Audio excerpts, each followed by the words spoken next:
Hi everyone, welcome. It's me, Lori from Inner Goddess Tarot.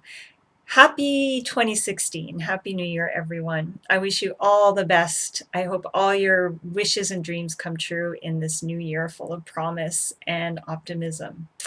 Well, today I would like to talk a little bit about how the tarot factors into this time of year, the new year, and how the cards can help us to make the most of the year ahead.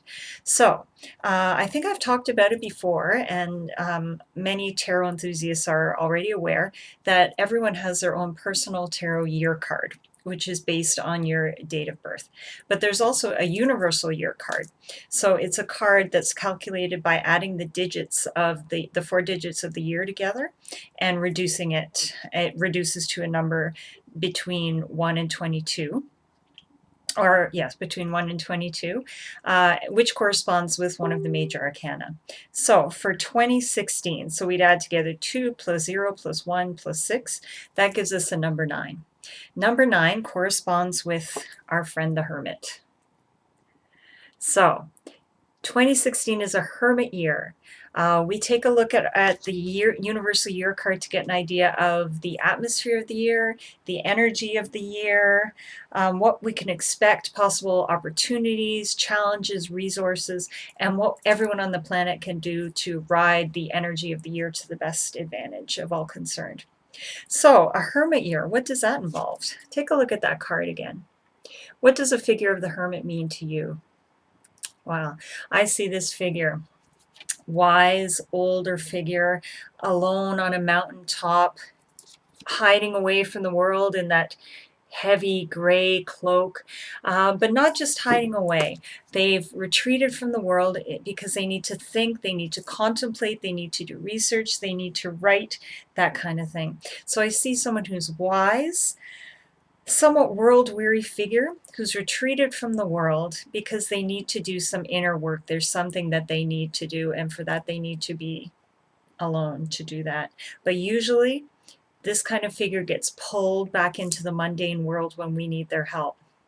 So if we look at myths, stories, popular culture, who comes to mind for that hermit figure?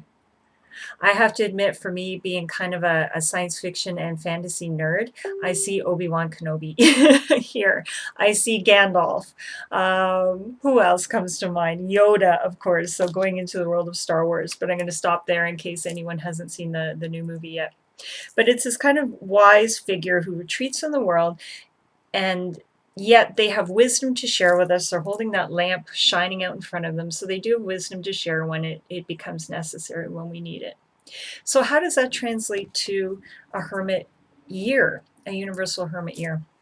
Well, for me, I think it's generally going to be a quiet, introspective one.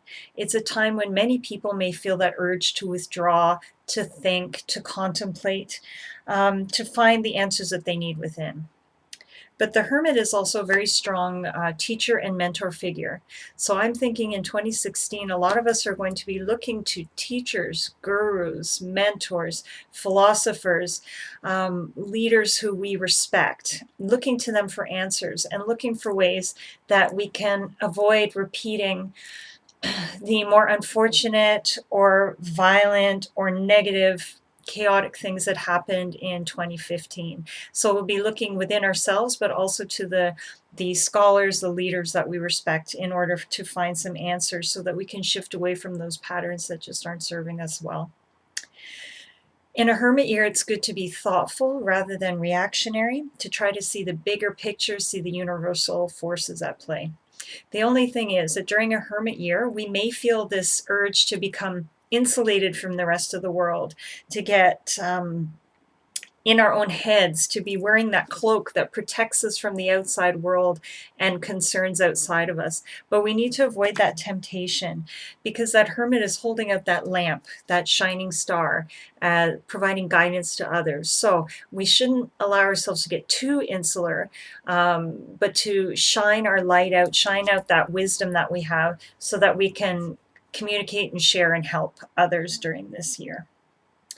So it's also interesting to take a look at what your own personal year card is and how that corresponds with, complements, or contrasts with the universal year card.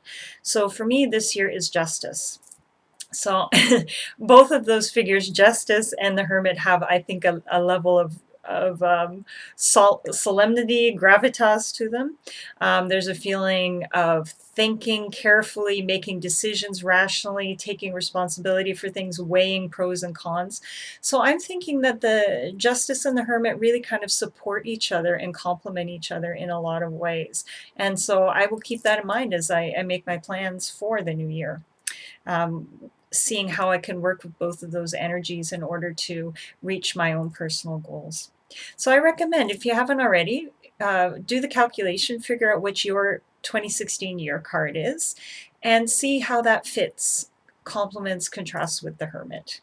And it'll give you a lot of information that will help you to hit the ground running in 2016 and really make the most of the year right from the start. Thanks for listening. I wish you all the best for 2016, this Hermit year, and I look forward to chatting with you again soon. Thanks. Bye.